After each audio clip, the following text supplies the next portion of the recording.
Good morning, and welcome to 30-Minute Reviews. I am Adam. We are here to discuss The Flash, the movie that is still coming out, because despite Ezra Miller's controversies, Warner Brothers still has confidence in the movie. And what they did with this movie this week, or yesterday really, to shake up the 2023 release calendar.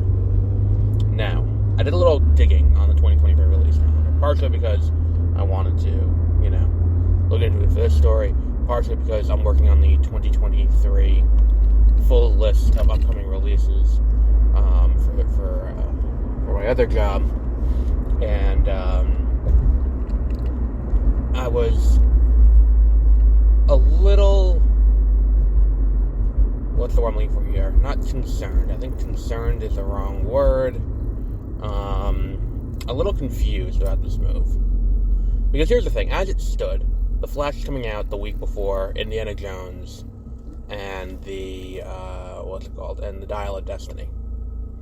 And then from there, we would go to, we would go to,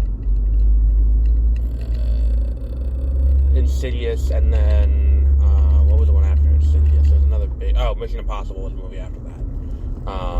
And then before that, it was kind of an empty week, and then the week before that was Elemental. Now before The Flash was Elemental. Now they've moved The Flash back to the same week as Elemental, so The Flash will be opening as the Pixar movie. Now, I think that's a misplay. Let me explain why. Because here's the thing, the June release calendar is kind of stacked to begin with. We have two animated movies coming out. We have Across the Spider-Verse coming out in early June, and then we have the week after that, there's another movie coming out that's kind of big. What the fuck was it?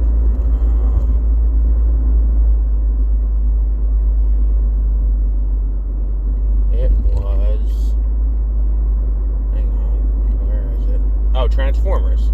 Transformers was the other movie. So, with those... I had to look it up. So, with those two, and then following up with The Flash.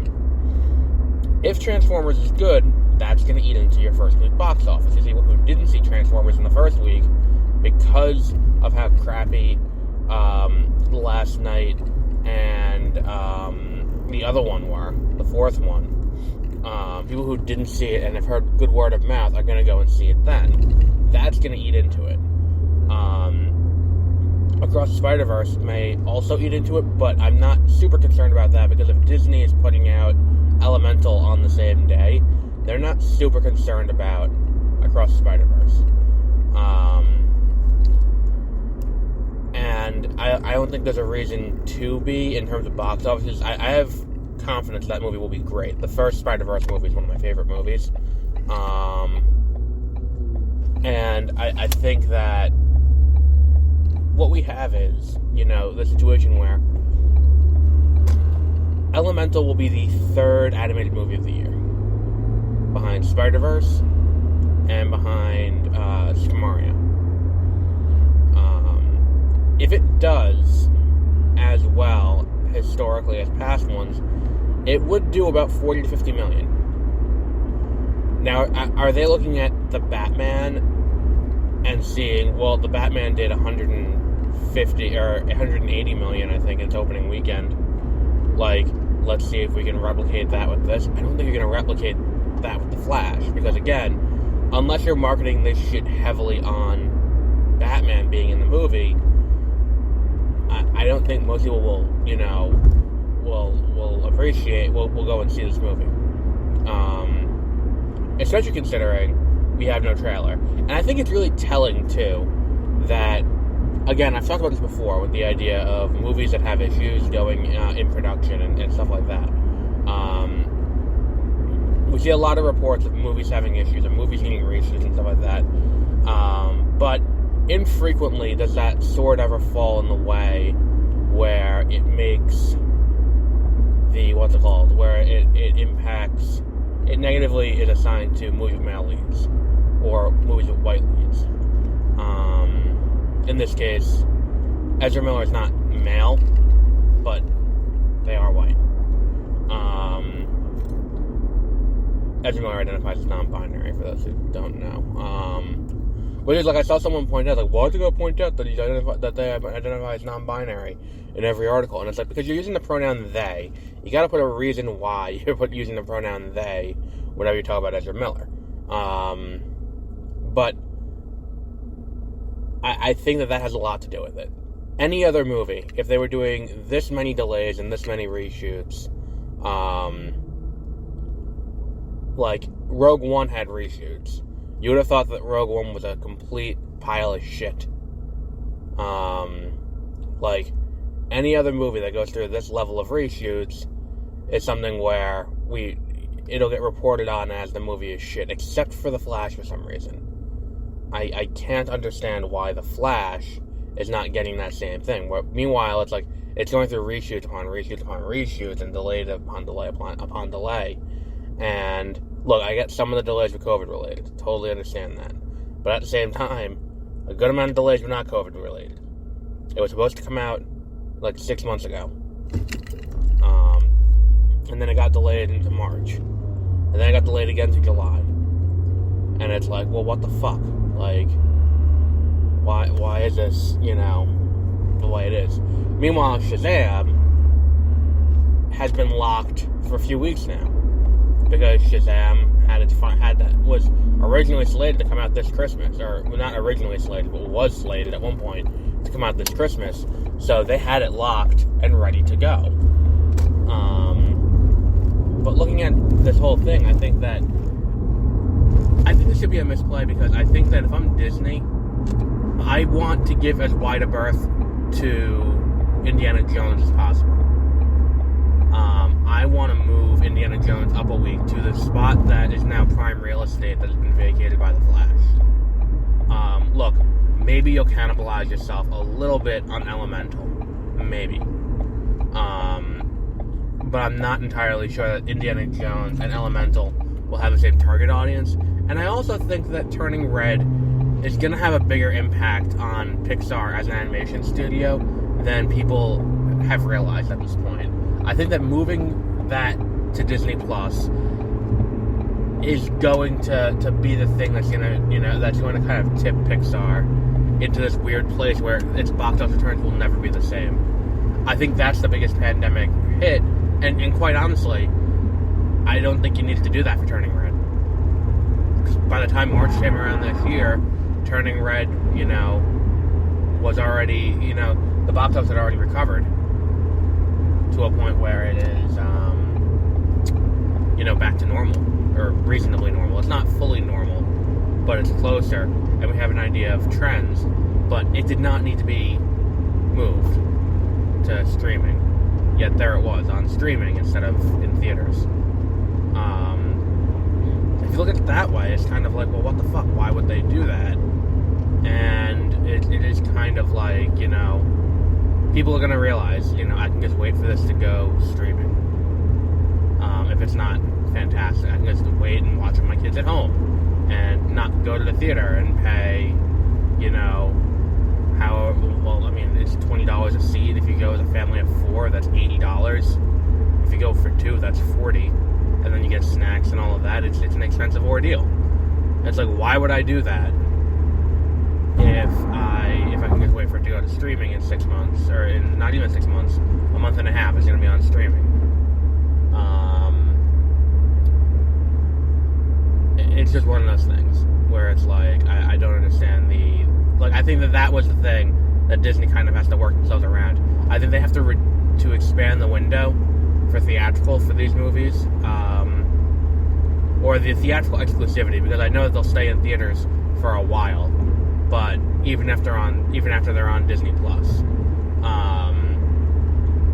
But if that's the case, they need to expand the window for exclusivity in a theater, because this system is going to end up hurting them. And I think that that's the only thing that I think that they're really banking on with Warner Brothers, is that they're thinking that people are going to look at this and be like, oh, well, it's going to be streaming in a weekend, in 6 weeks anyway. Let me just, go watch it on streaming. I think that's what they're hoping for. And then if movies get to that point, then that's what they're hoping for, I think. But if I'm Disney, I would be like, look, I think that I would rather take less on the I think if this is a franchise movie, like if they were doing if this was Inside Out 2 in summer 2024, I would give this a little bit of a wider window. I would not do this. But it's a new property, which historically has not done as well as the sequels for obvious reasons. And I think that, if that's the case, and that's where we're headed right now, I think that they need to reconsider their game plan on this, because I don't think there's necessarily a, I don't know. I on the one hand, my bigger concern is Transformers, if I'm being honest. I can see Transformers getting a big second week bump, or at least not having the second week drop off people anticipate, because I have a feeling you're going to have a lot of canary in the coal mine on Rise of the Beasts. You're going to have a lot of people going in and being like, oh, this movie is not terrible. A lot of people thought it was going to be terrible, but this movie's not terrible. And I have a feeling you're going to get a lot of that. And I think that The Flash is not going to get that same thing. I think, if anything, the risk is going to come in for The Flash. And I think this is where I think they're going to, in terms of the general populace. I'm not talking about the internet. I'm not talking about the people who go and manipulate the audience score and the IMDb score. I'm not talking about, the diehard fans. I'm not talking about anything like that. I'm talking about the general audience who is doing, day-to-day operations, and, people who at work, I get into an argument over whether or not Rocky IV is a good movie. And it's those people, I think, that are going to look to the movie that's coming out and they're going to be like, okay, well, if they advertise it on the back of Michael Keaton's return, and they say, look, Michael Keaton's coming back, this is, this is what they're doing, this is what they are, all of that stuff, and it's like, you have two Batmen in the movie, and you have the Flash, and you have Supergirl, and if they build on the back of Michael Keaton's return, the promotional materials, which, based on the images out of Fandom, and based on the images out of, in the trailer, if that's the the marketing pitch, is that's happening, and then he has a small role in the movie, which I have a feeling he will. I'm not thinking he's gonna be like, I don't think we're gonna have him in the movie as much as the Peters from No Way Home. That's what I think. I think he's gonna have a small role, and I think that if you are someone who went to see Michael Keaton come back, you are not going to be happy with the fact that Michael Keaton came back, but Michael Keaton also is, only in the movie for a little bit. I think that's going to rub a lot of people the wrong way, and people are going to pass it along. They're going to listen to their review friends on various things. People will listen to, other podcasts like Fat Man Beyond or some of the more right-leaning ones or anything like that, and they're going to be like, well, what the fuck, when that comes out, and I think that is going to not help the movie in that regard. I'm not against this movie. I want to make that very clear. I will never outright say that this movie is going to be bad before seeing it. Not on the podcast, at least. In private conversation, I will definitely articulate that to people. But I do not think that there's anything about this movie, as it stands here, that indicates that it is going to be bad. I think that there's a good chance that the audience interpretation of what this movie is going to be is not going to match the reality of what the movie is going to be. And I think that's where there's going to be a misalignment that's going to explain, not explain, but it's going to cause problems. And I think that issue is where this movie's going to get hurt at the box office, I think. And it's that kind of thing where if you're giving this wide of a berth, it's going to not line up. And I think that Indiana Jones could have strong, legs. And I think that that's the thing that I'm confused by with Disney. Here's my thing. If I was Disney and we were pulling Star Wars off the release calendar, why the fuck did you not move Dial of Destiny back to December?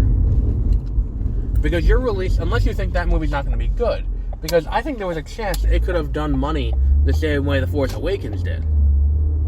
And if it did Force Awakens money, then God bless it, because fuck, that would have been great for them. And I think that had you dumped it out in December on that release date that was originally, Rogue Squadron, why the fuck didn't you do that? Why didn't you do that? That's my concern with Indiana Jones, is like, why the fuck are you putting it out in the middle of a very crowded June when you could put it out in the middle of, the winter where there's less, substantially less. Like, at that point, there's no, like, the last major release next year is Wish, if I remember correctly. I don't think there's a major December release, because Star Wars vacated and Star Trek vacated. Never mind, there is still, Aquaman. But at the time that they vacated the date, Aquaman wasn't on that date yet. There was nothing on that date. It just doesn't make sense to me. That's the thing, is like, why are you still dumping it out in June instead of doing it there? But if you want to make the most of your time, I would move it into that week where nothing's fucking coming out, and you were obviously comfortable with The Flash coming 1 week before. I would just move it there and just say, look, hopefully Elemental can do a lot in its opening weekend. But either way, even if it doesn't, we lose out on, even if it doesn't, I think you're going to, I think at this point it's a calculated risk. I think that, Elemental was going to win the first weekend it was out, but now it won't, because The Flash is coming out, because The Flash is going to beat it. Even if The Flash does 90 to 100, if it does Justice League numbers, it's going to beat it. And then, what was the other one?